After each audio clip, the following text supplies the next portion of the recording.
Over the years in NASCAR, we've seen many drivers get into confrontations with one another post-race. There's been times during races where drivers have even been kicked out or disqualified because of their behavior on or off the racetrack.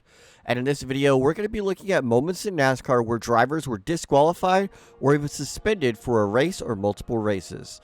Just like when Chase Briscoe was immediately disqualified for intentionally crashing race leader Denny Hamlin at Indianapolis in 2021. He leads them into 7. Briscoe right on his tail. We'll have to see how NASCAR. Stop and go. 14 has a Stop and go for the 14 car. He is not racing for the win. Oh, he's going to spin Denny. Denny is spun out. The 14 car spun Denny Hamlin out into turn 10. How about in the NASCAR Truck Series when Johnny Sauter was suspended for intentionally crashing Austin Hill under caution in Iowa? This is something we don't ever see nowadays, especially since Kyle Busch and Johnny Sauter did this in the Truck Series. But Johnny Sauter was so upset with Austin Hill, he would intentionally hit him into the wall under caution, spinning him out and then T-boning him, instantly becoming suspended for one race. And this is live, so Sauter has just now wrecked Austin Hill. Well, that's not going to go over well. No, I think they'll park Sauter for that. Yes, indeed. So here is Sauter coming back to get Hill after Hill had moved Johnny and put Johnny into the wall. I think Johnny Sauter's day is done. If you want to know what Boys Have At It truly was, just watch Carl Edwards and Brad Keselowski between 2009 and 2010. These two drivers would get into it on the racetrack so many times that NASCAR had to park Carl Edwards after he intentionally flipped over Brad Keselowski at Atlanta. Entering turn number 1, Keselowski and Edwards would make contact, sending Edwards up the track. Edwards definitely didn't appreciate that, as with a handful of laps to go, he would flip over Brad Keselowski and sending him flying into the wall roof side first. Course, and half a second, and the 99 has turned over Brad Keselowski, and we have a caution. My goodness. I don't know if I'm okay. Keselowski was on track for a 6th place finish. Clean here, clean here. Just slight contact. Look at that thing go. That looked so much like Edwards' turnover at Talladega off the bumper of Keselowski. It really did, and I'm so wondering and hoping that when they put the spoiler back on these cars, they'll quit turning over like this. Keselowski's put the window net down. The roof flaps deployed, but it did not sit that car back down. I'm like you, Darrell. I'm going to be so glad to see that rear spoiler back on these cars. I think that's it's got to be something to that. That car took a hard hit in the left A pillar, the windshield post right in front of the driver. You just see how that wing sticks out so far out the back of the car, behind the car. It almost looks, if it'll create downforce with the car going forward, it's got to create a pocket of air behind it when it gets around backwards. Guys, you saw it right there. Those white gloves, they made a turn to the right. Brad Keselowski has climbed out of his Penske Dodge.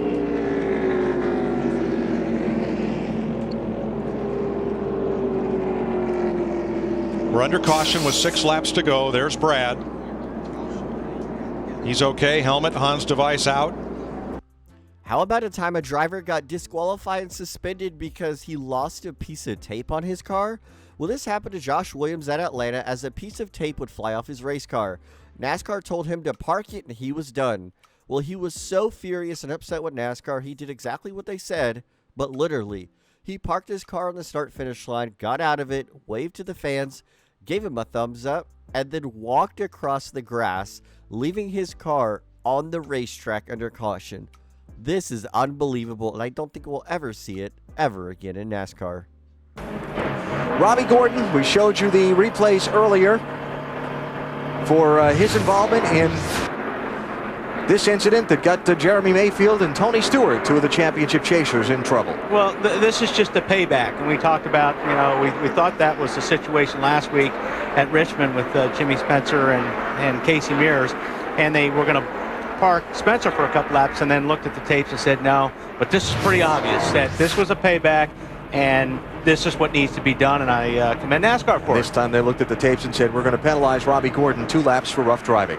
One thing's for certain, it definitely seems like if you intentionally crash somebody in the Truck Series, you're going to be suspended.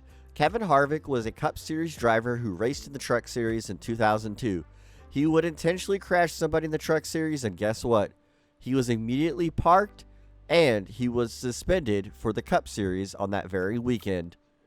Speaking of suspended, Chase Elliott pulled off one of the stupidest moves we've ever seen in NASCAR. Just watch. Front straightaway, hard in the wall goes Hamlin. Chase Elliott. Hard impact for Denny Hamlin. That was a savage crash right at the start-finish line. The inside of Chase gets loose. You see him lift out of the gas. The flames crowded Chase, got into him. But they saw some retaliation there. Or did Keselowski get into the left rear corner of Elliott there? I got right rear hooked in the middle straight away.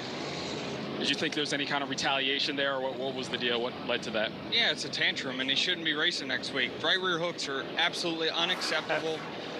I don't care. It's the same thing Bubba Wallace did with Kyle Larson. The exact same. He shouldn't be racing. It's a tantrum. Never in NASCAR have we ever seen a driver be suspended for intentionally wrecking somebody when they're the most popular driver.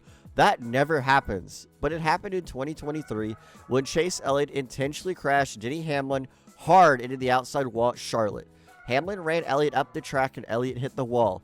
He let his temper get the best of him as he would right hook Denny Hamlin head on into the dogleg at Charlotte Motor Speedway, causing massive damage to Denny Hamlin's car in a vulnerable position. Here we go with the Truck Series again, intentionally wrecking somebody and wrecking them under caution. That's going to get you no favors with NASCAR, and it didn't with Kyle Busch in 2011. He would crash Ron Hornaday hard into the wall and end up being suspended for the NASCAR Xfinity Series race and the NASCAR Cup Series race.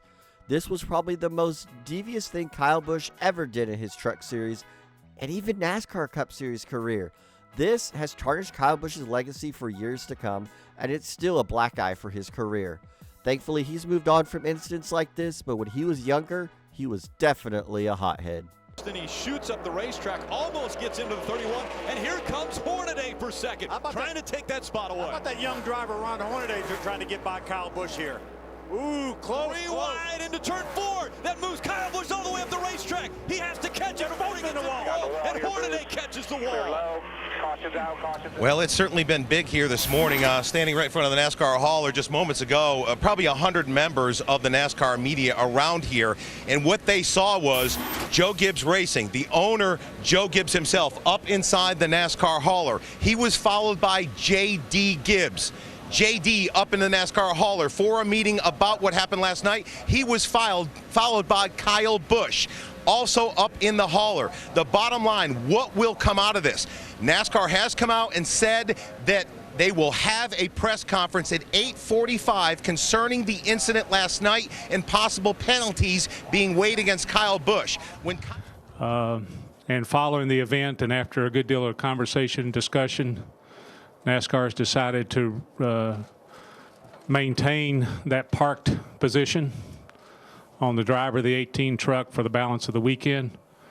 So basically what that means is Kyle Busch will not be participating today or tomorrow in the NASCAR event here in Texas. Little did we know, but October 18th, 2015 would be the changing day for the old guard and the new guard in NASCAR. Joey Logano would officially become the villain, taking out veteran driver Matt Kenseth when racing for the win. But just 2 weeks later, Matt Kenseth would pull the ultimate retaliation on the 22 car, intentionally crashing Joey Logano hard in the wall at Martinsville. This would result in Matt Kenseth being suspended for 2 races, and with this decision by Kenseth, this ultimately cost Joey Logano a shot at the 2015 championship. This was a wild playoffs to be a part of. This is what just took place. Clearly the 22 is lapping the 20, and 20 obviously intentionally wrecked him, and like what happened the week before was more than 2 weeks before was more than it should have been, and just flat wrecking. And then we had so much damage on the right front. I should have probably just put it in the garage. I just got into one and couldn't get it to turn, and ran Joey over. So disappointing end for sure. Joey said it was a complete coward move on your part. Your reaction to that? I don't have any comments for that. Sometimes you get put in these spots, and you know, you gotta try to keep respect in the garage area. You can't get yourself ran over. You can't get in a chase next to you and get ran over for the same reason. So, like I said, I hate the way it ended. Wish we were out there celebrating or having a shot for the win like we did before we got wrecked. So, disappointing day. Here is just a complete coward move, especially for a championship race car driver and race team. Just complete coward. I don't have anything else to say. It's a chicken, you know what move to completely take out the leader when your race is over. And you know, we'll move on. We're going to work hard, and we're going to get our car back out there, hopefully, and we just got to go win. Joey, between then and now, had you made any attempt at all to try to resolve the situation with Matt? They won't let me get to him. Kurt Busch was definitely a disliked driver when he first started out in the Cup Series. He's definitely grown on a lot of fans as he since then has retired and become a more calm person. But you know what started that rivalry and started his rivalry with the fan base? Jimmy Spencer. Jimmy Spencer was a driver that a lot of people actually didn't like at the time, but fell to love because their dislike towards Kurt Busch, and they bonded with fans over it. He would intentionally crash Kurt Busch at multiple races, and Kurt Busch would get back into him. But it all came down to Michigan when Jimmy Spencer punched Kurt Busch and was then suspended for 1 week. Oh, touch. Hit. Yeah, they don't forget, do they? Oh. Nobody does in this business. See, I'm not very good at being bad. I was trying to flatten the 7th car fender, and I got mine. I needed to be further forward on his car. And I don't really want to play either with that clown. Bumper up, Jimmy Spencer. Spencer gets loose. Wow. That's arrow loose. It's arrow at its loose. best. They leader.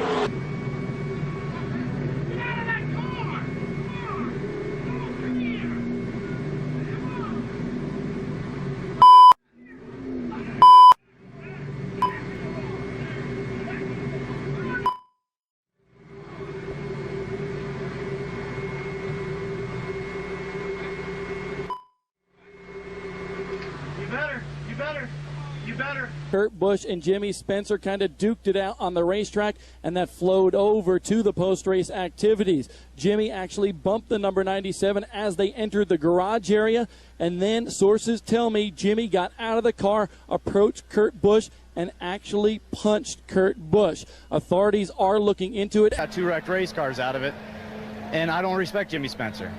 And therefore, what happened over the audio during the race and then after the race was because of the fact I don't respect him. I never expected him to cross over that line.